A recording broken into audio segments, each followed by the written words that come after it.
Hello and welcome back to Book Break. Today we're talking about all of the books that I think you should read before you die.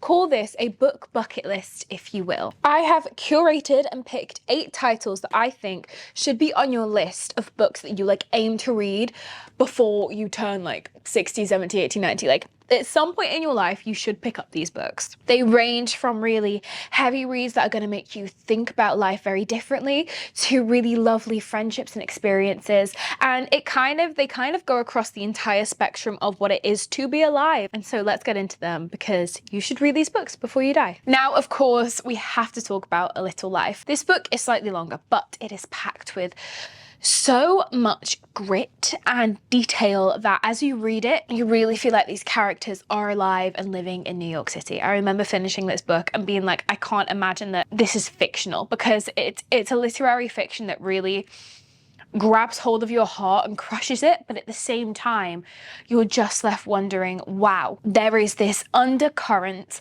and thread of hope the whole way through that I think more people should talk about. This book, although sad and devastating and traumatic, and there are countless trigger warnings, it does feel like a story of hope. In this, we're following 4 men as they go through college and into their adulthood. So it's a coming of age novel in a sense that, you're seeing them go from being young adults to adults and how their life is changed by the experiences around them and shifted, and how each of them means something different to each other. But particularly we're focusing on Jude because Jude has had a very troubled childhood and his backstory is seriously devastating. Again, when I say check trigger warnings, I don't mean that lightly.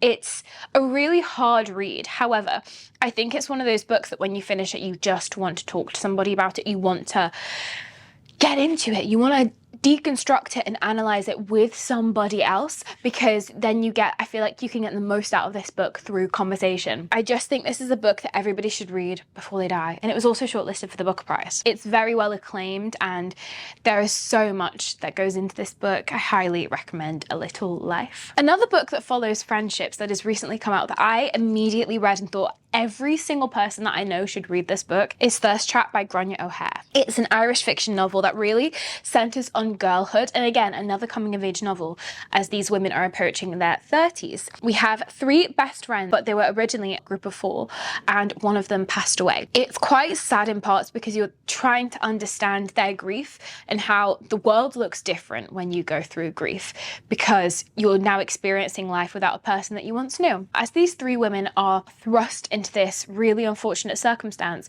you're seeing the breakdown of a friendship, but also the reconstruction of it too, because although they're friends, at points you think, are they friends just because they've been for so long? When you're friends with somebody for so long, it's easier to just stay being friends than to not talk to one another, because sometimes your friends can be the best people ever, but it doesn't mean they're the best people for you. It says here, sometimes friends hold you together, sometimes they're the reason why you're falling apart. And another thing to note is that the friend who passed away may not have been a saint, and I think that's really important, because then it deals with what happens when you don't get closure from a situation that you probably should have got closure from. When something catastrophic and devastating happens and you're kind of left in the lurch, what do? You rely on your friends, but everybody has a mixed opinion about this person. It's so fascinating. If you're a fan of Sally Rooney, I really recommend this one, especially because it is focused on girlhood. As a woman, I love reading books focused on female friendships, and that's what this is. This should be on your book bucket list. It's really short as well, and it just strikes up so many ideas about how friendships will shift and change throughout the course of your life, and how that is actually okay, and you can still be your own person in a friendship. Speaking of women, I have to recommend The Women by Kristen Hanna to you. This is one of the best books I've read this year. It's so fantastic, and I think it's just a book that grips you and grabs your attention, and you can't help but read it quickly because you just want to know what's happening. In Frankie's family, all of the men are kind of commended for going to war. Her brother has just joined the Navy to be a part of the Vietnam War, because that's the period in which this is set. And so Frankie one day goes into her father's study. She sees all of these pictures of men going off to war, the family being so proud of them, and all of the pictures of the women in her family are their marital pictures. They're just them getting married. And she kind of realizes that although that might have worked for them, it's not what's actually going to work for her. And so she signs up to go to Vietnam as an army nurse. And her family are disgusted by her. They can't believe that she's done something quite like this. And it's really interesting seeing the disparity between her brother going off to war compared to her. When she gets there, she sees obviously all of these horrors that nobody should ever see. And she's not only helping the American men, but she's helping the Vietnamese children. She's helping the people of the country, giving them medicine, giving them aid, because that's what a nurse does. And she knows that.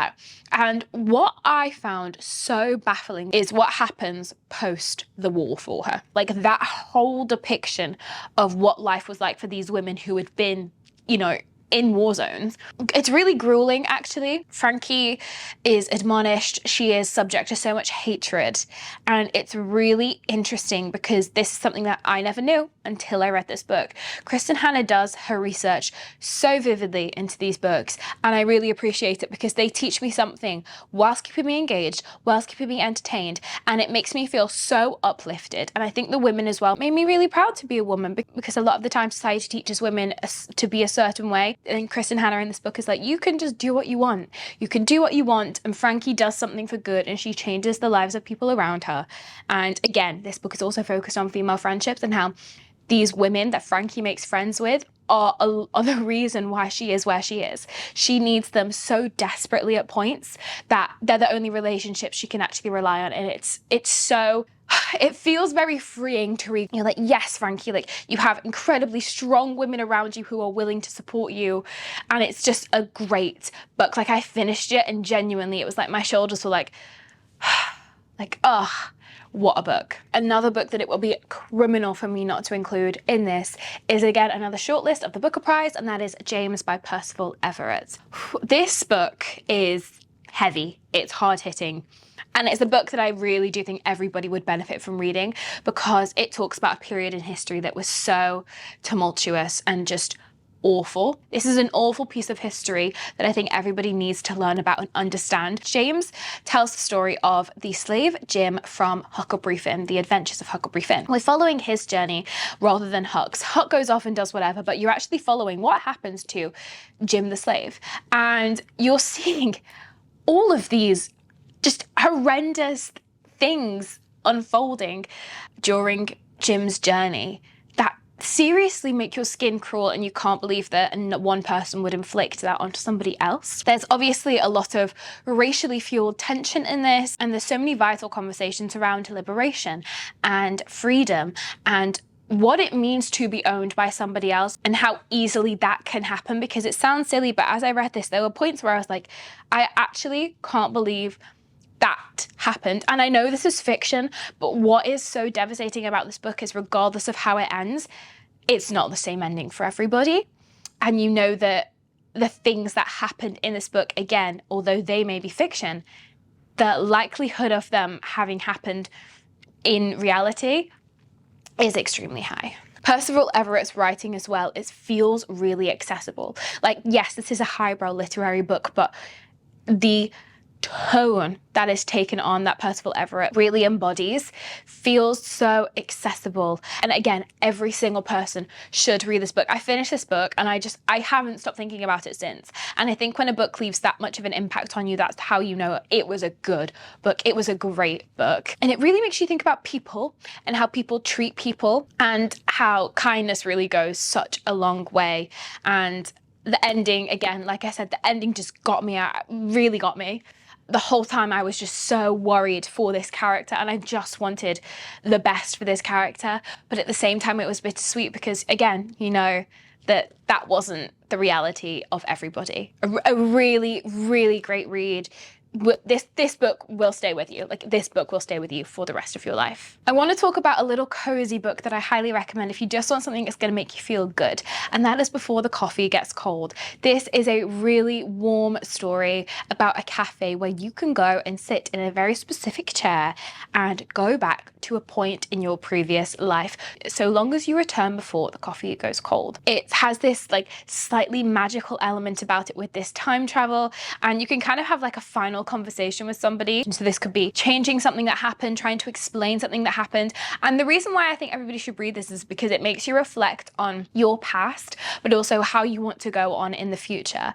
How do you want to talk to people? How do you want to be perceived? How do you want to achieve this dream that you might have? Like, there are so many things that happen in this book where you kind of put it down and you're like, oh, like, I want to do this, and so I'm going to do it. Like, it's a book that makes you feel like you don't want to live with regrets, which nobody does, but it really pushes you to think about your like interactions with people, which I really enjoy because it brings this humanity to yourself and to other people. And I wanted to include it because I think it's a lot of people tend to cry at this book because of how lovely it is, and you've probably heard of this one before, but that's for good reason, and that's why it's on my list, because I just think sometimes you need a book to feel like a pick-me-up, and I think that book does that personally. Like, again, it has that bittersweet feeling of like, oh, this is kind of sad, but also like, oh, how lovely is life? Like, it has that really great balance between the two. We have the 2020 Booker Prize winner, Shuge Bane by Douglas Stewart. What a book. This, first of all, is a debut novel, which is just mind-boggling considering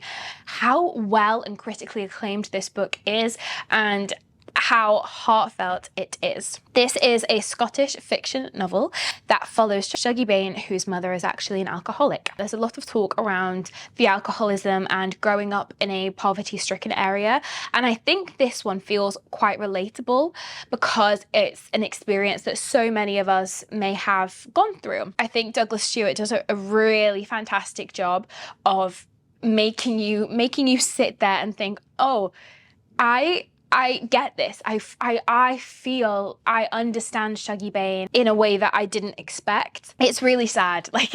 Like being honest, it's really sad. It really hurts a lot, actually, but I do think it's a book that everybody should read, because just because a book is sad doesn't mean that we should be fearful of it, because it's invoking emotions into us. Like, if a book can evoke such strong emotions from you, again, I think it's a sign of a great book, and that's what this does.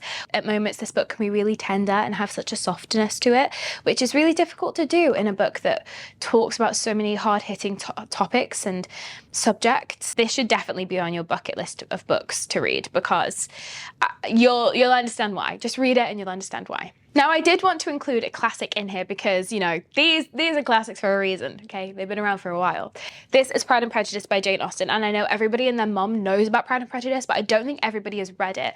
And the reason why I wanted to include this is because I think sometimes in life you need a good romance, and I think this is the perfect romance because you have Elizabeth, who is so adamant on what she wants in life, and Mr. Darcy, who very clearly wants her, and she is not interested. She doesn't really see them fitting together, and so what does he do? He works on himself, and he kind of understands the person that he needs to be, how to be a better person for the person that he wants to be with. And it's not about changing yourself to fit somebody else's needs, but it's more about realizing, oh, actually, those faults that you've picked with me, yeah, they are faults, but there are also things that I can improve upon. I'm not going to change who I am, but I can improve upon bad parts of myself. Pride and Prejudice just feels like a love letter to femininity and love and romance, but also like sisterhood as well. And it also feels like just this all-encompassing feeling of like if you've seen the 2005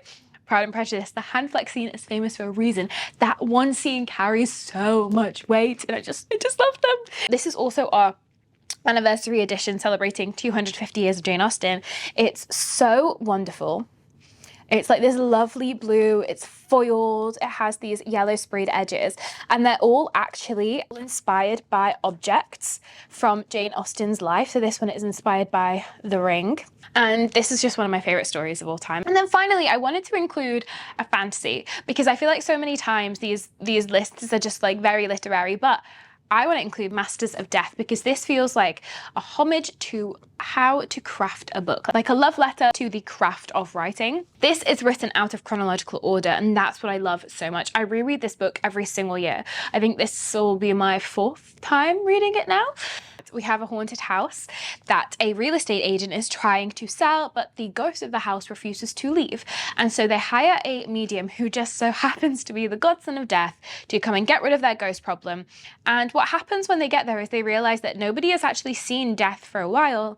And so death has actually gone missing. It's like this big quest to find death, but also there's so many subplots and all of the characters are seemingly linked to one another, and the way they are linked is just magnificent. Olivia Blake does really well at leaving subtle clues that you're not going to pick up on, and then right at the end you realize, wait a minute, that tiny thing that I read in page 20 actually relates to this bit right at the end. And that's why I think it's such an important book if you're like interested in the craft of writing, because how it all like comes together and like is sewn up so neatly is it's so satisfying. The cast of characters feels so hilarious and whimsical and fun, which I feel like sometimes like it feels like a comedy show book, but also has so many bits and pieces that are worthy of talking about with other people. I love this book so much, like seriously one of my favorite books I've ever read in my whole life,